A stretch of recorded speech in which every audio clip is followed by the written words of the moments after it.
Nanjil குலப்பன் OPS மீண்டும் அதிமுகவில் சேர்க்க மாட்டேன் அப்படின்னு இபிஎஸ் வலிமையா சொல்லிட்டாரு. நாங்க போய் கேட்டோமா, சேர்த்துருங்கன்னு சொன்னோமா?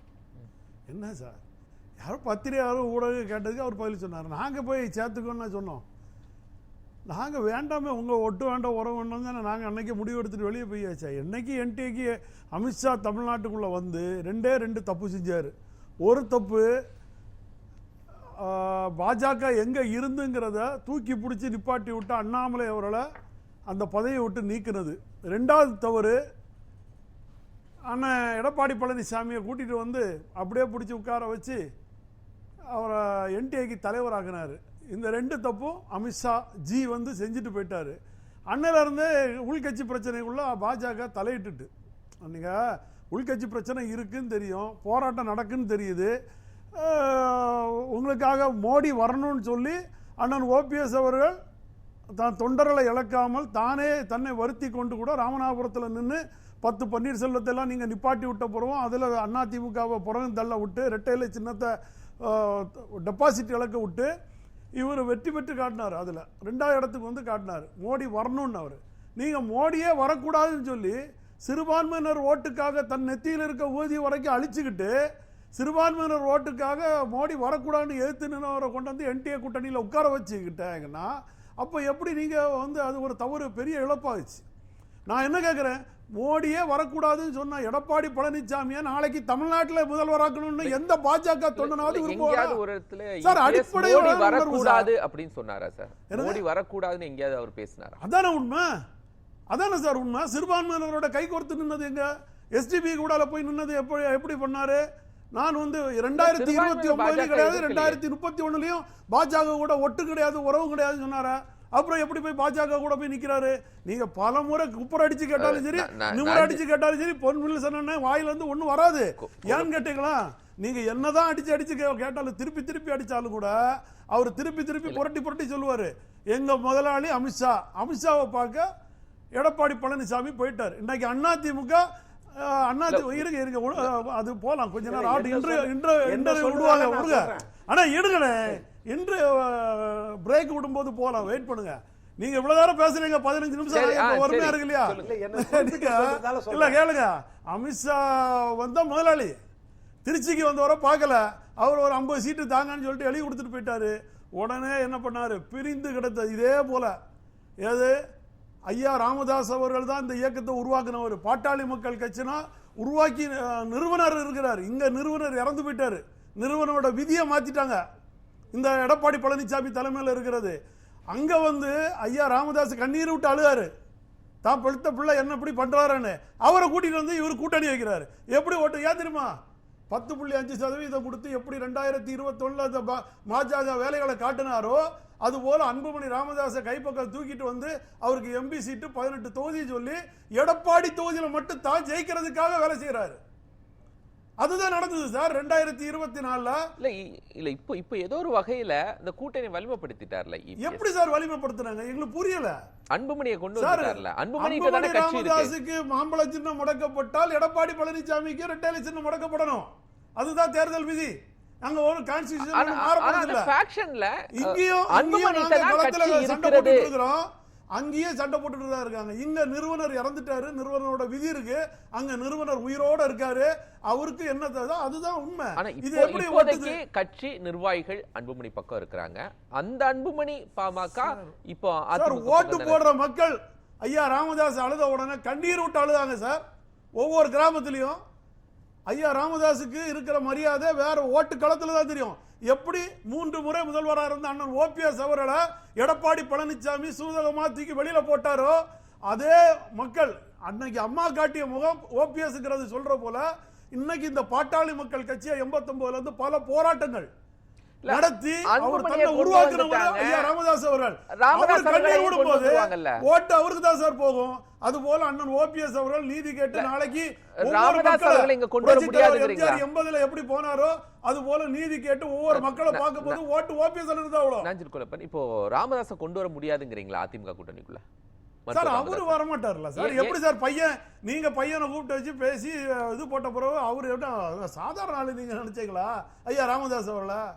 என்ன சார் நீங்க சாதாரண நீங்க கூப்பிட்டோன்னே எடப்பாடி பழனிசாமி தெலுப்புக்கு ஓடி வந்து நின்றுட்டு போற மாதிரி நீங்க நினைச்சிட்டு இல்ல, அவர் ஆட்சி மாற்றத்தை எதிர்பார்க்கிறாரு. தலைவி அம்மாவே 96ல ராமதாஸ் அவர்கள் ஐயா ராமதாஸ் தேடி வீடு போனாங்க சார், அவரோட இல்லம் தேடி போனாங்க.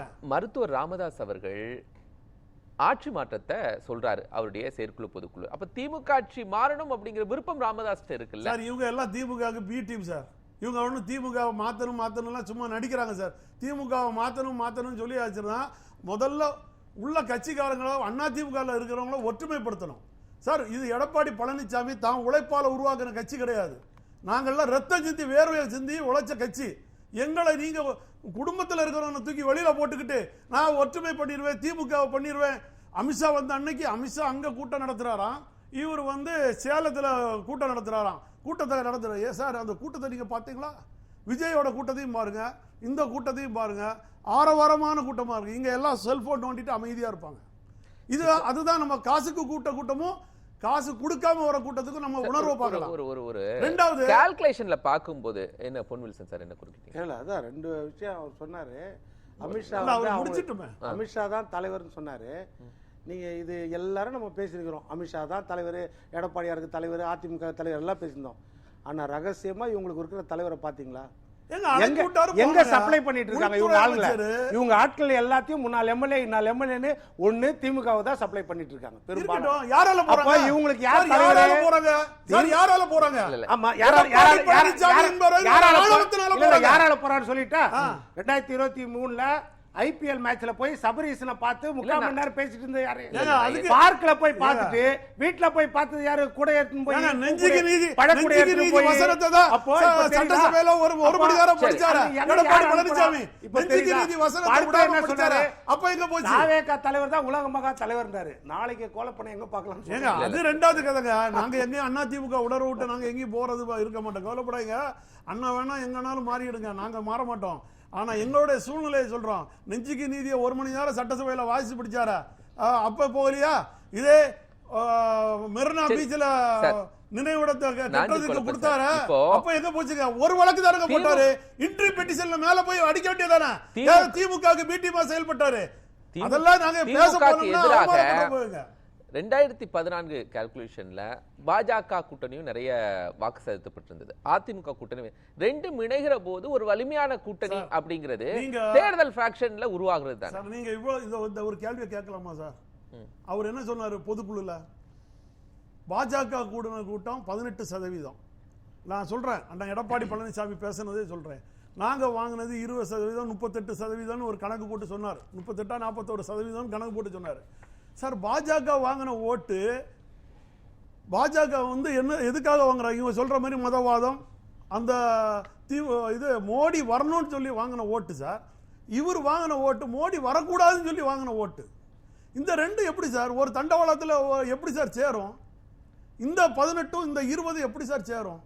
நீங்க வந்து மோடி வரக்கூடாது வாங்கின ஓட்டு 20. இப்ப எங்க மாவட்டத்தை நீங்க எடுத்துக்கிட்டீங்கன்னா, அம்மா இருக்கும்போது 2014ல 1.25 லட்சம் ஓட்டு வாங்கினாங்க. இன்னைக்கு அதே எடப்பாடி பழனிசாமி 6 தொகுதியை சேர்ந்து 43,000 ஓட்டு வாங்கிறாரு. 6 தொகுதியை சேர்த்து. நீங்க நல்லா புரிஞ்சிருங்க. அப்போ ஓட்டு எங்க போகுது? அப்போ மோடி வர வேண்டாங்கிறது அங்க இருக்கிற சிறுபான்மையினர் மக்களுடைய எண்ணத்துல மாறுது. பெரும்பான்மையினர் மக்கள் மோடி வரணுங்கிறதுனால ஓட்டு அதிகமா போகுது. நீங்க நல்லா புரிஞ்சிருங்க. 2வது இடத்துக்கு பொன்னார் வாராரு. ஆனா அதிமுக எங்க இருக்கு? 4வது இடத்துல இருக்கு. நாம் தமிழர் கட்சிக்கு கீழே போயிடுச்சு. இந்த சூழ்நிலை தான் சார் உருவாகும். நீங்க சொல்ற 2024 2021 அப்படிங்கறதுல கொஞ்சம் மாற்றமா தான் சார். அன்னைக்கு அண்ணன் ஓபிஎஸ் அவர்கள் இருந்தாரு சார். அவருக்கு உங்களுக்கு கரம் கோர்த்து இருந்தாரு. கட்சி பிரிஞ்ச கட்சி ஒன்றிணைஞ்சிருந்தது. எல்லாருமே நாம களத்துல இறங்கி வேலை பார்த்தோம்.